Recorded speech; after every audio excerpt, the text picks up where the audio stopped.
Hello and welcome back to Unreal Gold Part 9, and in this part we are still going through the Foundry levels. Oh look, another goddamn brute! Oh, this one, wait, he's trying to set himself up. He's gonna get right behind the door and wait for you to open it. And you'll be surprised. Nah, we have to deal with these slugs first. Evil Nagas. Evil Nagas! I mean, I can't really think of any popular fiction where Nagas are not evil. Alright, well, by fiction you mean canon. Well, yeah, by any, well, more or less franchise.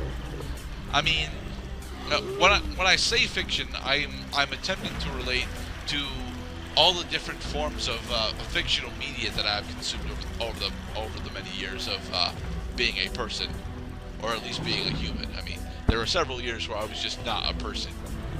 Alright, so I think that would be the canon then. The canon is the conglomeration of all stories and information on a thing that is held to it's hard to call it a fact, but more like a history that everybody agrees on. Yeah, I suppose that would work. But I can't think of a canon where Nagas are not evil. Neither can I, actually. That's sad, honestly, because a lot of the time the Naga story is one of tragedy. Like, for example, in the Warcraft lore, the Nagas were originally night elves. However, or rather elves in general. And the whole reason that the Naga came into being is because Azshara, the High Queen of the Elves at the time, was dealing dirty with Sargeras, and then the Well of Eternity. The War of the Ancients happened, rather, and the Well of Eternity started to collapse, and Azshara and her closest council and consorts stayed behind to watch the city of Suramar sink into the ocean. It wasn't Suramar. It was it Azshara? I don't really remember what the city was called, but because they stayed behind and let the city sink, they were doomed to die a very watery and painful death. However, N'Zoth, one of the old gods that was in the ocean, because for some reason all the old gods are underneath the ground instead of on the surface where they can actually do important shit. N'Zoth contacts Azshara and says, "Hey, serve me, and I will save you and your people." And Azshara agreed to this. After all, she just got a huge negative for dealing with powers beyond her control. Surely this time it'll work. And Azshara and her council and consorts became the Naga. So the Naga is like a curse that is afflicted upon, like, the unsuspecting. Well, it's not so much a curse, it's more or less a boon. Because by becoming Naga, Azshara pretty much rules the ocean. Like, the entirety of the ocean. I mean, N'Zoth is still down there, some damn where, plotting and doing things, but he doesn't really do anything on the surface. He's just content to sit there and be like, "I'm an old god, you aren't gonna fight me, I am cool with that." Although, given that a large portion of the following expansion is going to be a Kultiris, we might finally deal with N'Zoth. I mean, it's kind of doubtful that we'll deal with N'Zoth, but the whole reason it's doubtful is because if we were going to deal with N'Zoth, we would have just done it a long goddamn time ago. So, according to your description, it sounds like the Nagas are not necessarily good nor evil. They have their own domain and they stick to it. No, they're evil, specifically because Azshara herself was evil. Oh. And, a lot of her council and consorts carried on her particular viewpoints of the more power we have, the better off that we are. And while this is true, well, it ends up biting them in the ass and in the face and all over the place, over and over again. So, don't use the 8-ball gun here, because gravity actually works. The only I'm using Yeah. the 8-ball gun because I'm an idiot. Here, use the flat cannon instead. Silhouettes. Body bits. Sleeping shits. Alright, we have successfully done the elevator segment. It was only one dude, so this is clearly not a beat 'em up. Honestly, Yay! The first part of the Foundry level is done. so barring an actual functional video log, the extent of my exposure to Nagas has been Yu-Gi-Oh so A far. tritium processing plant, operated by the Scar. They must have another colony around. There's Scar everywhere. But this time, I'm hunting them. They didn't seem to know I was coming. I figure I'm about halfway to the shuttle. We're more than halfway to the shuttle, actually, given the part number. Yeah, we're getting there, everybody. We're getting there. But Alright, but Nagas in Yu-Gi-Oh! So that's the reptilian. They're the reptilians. They're the creatures. Oh yeah, the reptilians. So they're all a bunch of like, not all of them.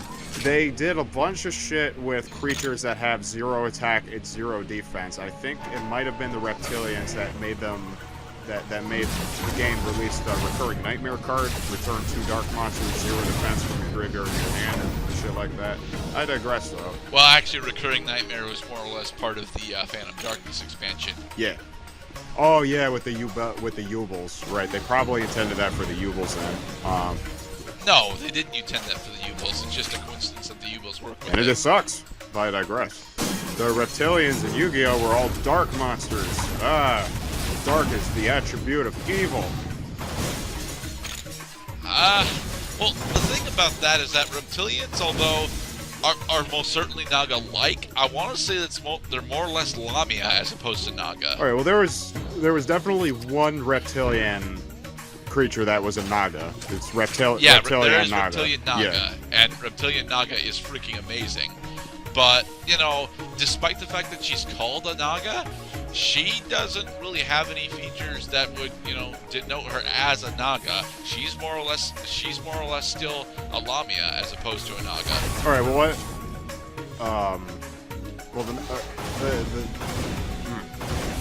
The lore. Yes. This lore. box will not blow up. That also is a word, box. But the lore for Naga is that they're like half reptile, half human. Because the idea is Very specifically, Naga are supposed to be from what I denote them as aquatic, half human, half sea serpent. half sea serpent. Okay, that's that makes a lot of sense.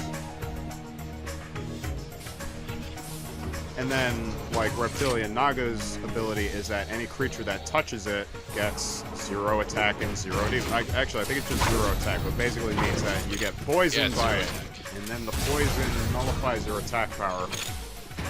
Well, that's the thing, because it's not really a poison because of how the Reptilian archetype really works. It's actually a charm effect. Oh, so they're magic. Yeah, they're magic. Lamia are very magical creatures. Like the Basilisk has magical venom. It's not ordinary Yeah, venom. very magical venom. Venom to the point where it can actually inflict stone skin on you. I think someday we will have the good Naga. The good Naga will be kind of like Keanu Reeves from The Day the Earth Stood Still, rising from the ocean to warn us that we need to stop dumping on everything. Was Keanu Reeves actually in the 90s, The Day the Earth Stood Still? Well, it wasn't the 90s. The remake of The Day the Earth Stood Still that he was in, where he played as the alien, that came out in 2008. The original movie came out in the 50s. Okay. It's interesting that the remake came out in 2008. That's really close to the release of Monsters vs. Alien, isn't it? Because I think Monsters vs. Alien is like 2011. I actually can't remember Monsters vs. Aliens. I remember 2012. It's actually a decent movie. Classic warnings, stories, like one of the most recognizable stories of all, Big Man versus Little Man. Yeah, but just because he's a brute doesn't mean he's a Goliath. It just reminds me of that classic game trope as far back as Punch-Out with Mike Tyson, that the bad guy always has to be bigger than you, so you feel like you triumph. Well, the bad guy is bigger than you in Punch-Out because of your perspective. I'm not entirely sure if Glass Joe is actually supposed to be taller than Little Mac. I mean, his name is Little. Little. King Hippo is definitely supposed to be taller than Little Mac, but yeah, King Hippo and Sandman are definitely supposed to be taller than Little Mac. I'm not sure who else is. Maybe Bald Bull. I don't. Perspective can only affect so much. Like, how far apart can these two be standing if they're punching each other? Yeah, but if you'll notice, we don't actually get this. Oh wait, no, we do see Little Mac's legs when he goes for a Star Punch, don't we? Huh. All right, so maybe I'm an idiot. And in the next part, we will leap the foundry, kill more dudes. Well, we will probably, we can leave the foundry in the next part. More tangential discussion. But you'll notice that there are UMS crates here, despite the fact that we are supposedly inside a building.